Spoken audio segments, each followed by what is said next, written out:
One Stops Crown Legends presents the story of Aaliyah, the princess who never missed a beat. The information for this story comes from the internet and may not be accurate. Yo, what's good, my people? Big love to all my day ones and new fam tuning in. You already know what it is. M.W. One Stops. Crown Legends back again with another deep dive into the souls that shape the game.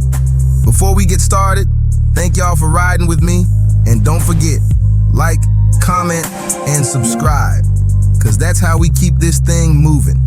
Before she was the fly angel floating through every music video in a slick pair of shades, Aaliyah Dana Haughton was just a shy little girl out of Detroit, born January 16th, 1979.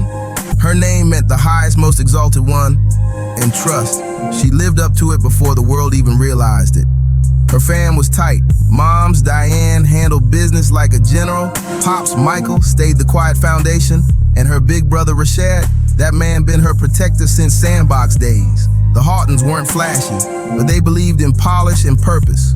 When baby girl started humming around the crib, they knew she was built different. Granddaddy noticed too. He was like, that child got music sitting in her spirit. So when the fam packed up to Brooklyn for a minute, they kept pushing her toward the dream. And it wasn't no fairy tale start. Little Aaliyah was out there grinding, singing Ave Maria at school concerts and practicing dance routines till the sun tapped out. At just 10 years old, she hit that Star Search stage. Remember that? Big hair, bright lights, that heavy hit talent show energy. She ain't win, but the judges saw something. The world just wasn't ready yet.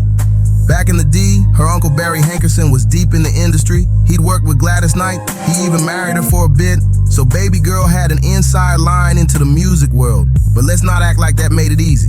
The biz don't hand nothing to nobody, not even blood relatives. Barry had his label Blackground Records, and he saw potential in his niece. He started putting pieces together, studios, producers, the whole nine.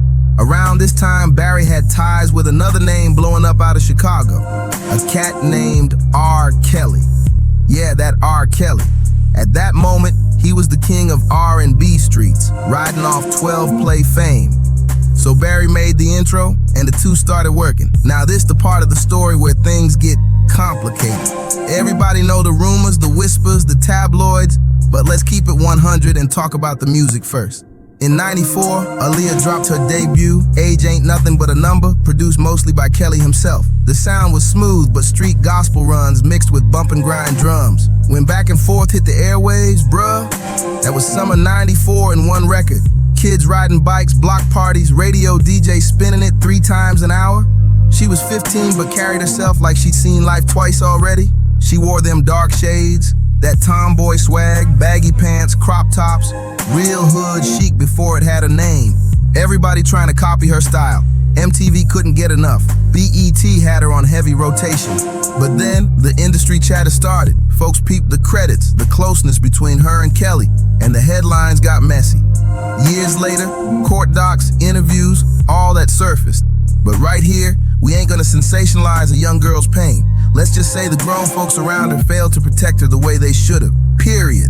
Aaliyah took the hits, the whispers, and still kept her head high. That's why fans loved her. She moved with grace even when the room got ugly. After all that heat, Aaliyah distanced herself from Kelly's camp.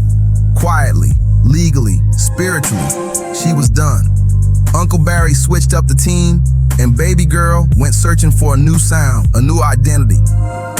Enter Timbaland and Missy Elliott, 2 Virginia geniuses who was about to flip R&B on its head. First time they met Aaliyah, they saw more than just another singer. They saw mood, they saw mystique. Missy said later, she had that cool that couldn't be taught.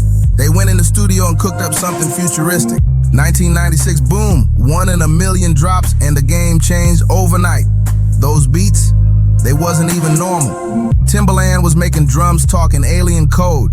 Missy writing hooks that felt like computer love mixed with church vibes. And Aaliyah, she glided right through the middle like she was born for it. If your girl only knew. 4-page letter, 1 in a million, every joint sounded like a secret you couldn't stop replaying. She matured right in front of the world's eyes. No more little kid in shades. This was a confident young woman. Mysterious, self-assured, sexy, but never thirsty. Yo, if you rockin' with this story so far, smash that like button, drop a comment, and subscribe to One Stop's Crown Legends. We telling these stories raw, with heart, no filters, just truth. By 97 to 98, Aaliyah was traveling the world. Europe, Japan, the Caribbean. Everywhere she went, fans screamed her name like she was royalty. And she moved like it too, humble but untouchable. Her live shows, clean. Every step hit like clockwork. That dance background made her different. She wasn't just singing, she was performing. Hollywood came calling. She dipped into movies like Romeo Must Die 2000 with Jet Li and crushed it. The soundtrack, straight fire. Try Again, hit #1 on the Billboard Hot 100 just off radio play. Nobody had done that before. At this point, Aaliyah wasn't just an artist. She was a brand, a whole aesthetic. The calm voice, the slick hair, the leather suits, the whisper tone. She invented that modern R&B cool that every singer after her chased. When Aaliyah hit Hollywood, she moved like she'd been there before. No nervous energy, no fake smiles, just quiet confidence. In 2000, she landed the lead role in Romeo Must Die alongside Jet Li, a mix of martial arts action and that Y2K cool vibe. She wasn't just a pretty face next to the fighter, she had presence. She could act. People who worked with her said she showed up on set early, left late, and remembered every line like it was music. Then came Queen of the Dam. She was playing an immortal vampire named Akasha, and it fit her perfectly. Mysterious, graceful, dangerous. Folks said when she was on set, everything went still. The crew felt like they were watching someone touched by something bigger. But movie making was slow. She never forgot her first love, the studio. While she was film shooting by day, she was recording by night, building the next phase of her sound. By 2001, Aaliyah had grown into a full woman with her own vision. She wasn't dependent on anybody's direction anymore. She told her team, I want this next project to sound timeless. So she linked again with Timbaland, Missy, and a few new producers. They crafted her self-titled album, Aaliyah. The cover was simple, her in red, confident, no gimmicks. And the music, it was sleek and ahead of its time. We Need a Resolution, More Than a Woman, Rock the Boat. She was playing with rhythm like nobody else. Every track sounded like it came from the future, but still hit the soul. When Rock the Boat dropped, it was different. It wasn't just a song, it was an experience. The kind of record that made the whole room feel slow motion. She told an interviewer, this album is me, the real me, and the fans could tell. In August 2001, Aaliyah flew to the Bahamas to film the video for Rock the Boat. It was supposed to be a quick shoot. Warm weather, turquoise water, a few days of work, and back home. She'd wrapped her schedule tight. Award season, appearances, movie deals, everything was lining up. The video itself was gorgeous. She looked radiant, calm, happy. That kind of peace people get when they're right where they're supposed to be. But when the shoot finished, the team decided to leave early.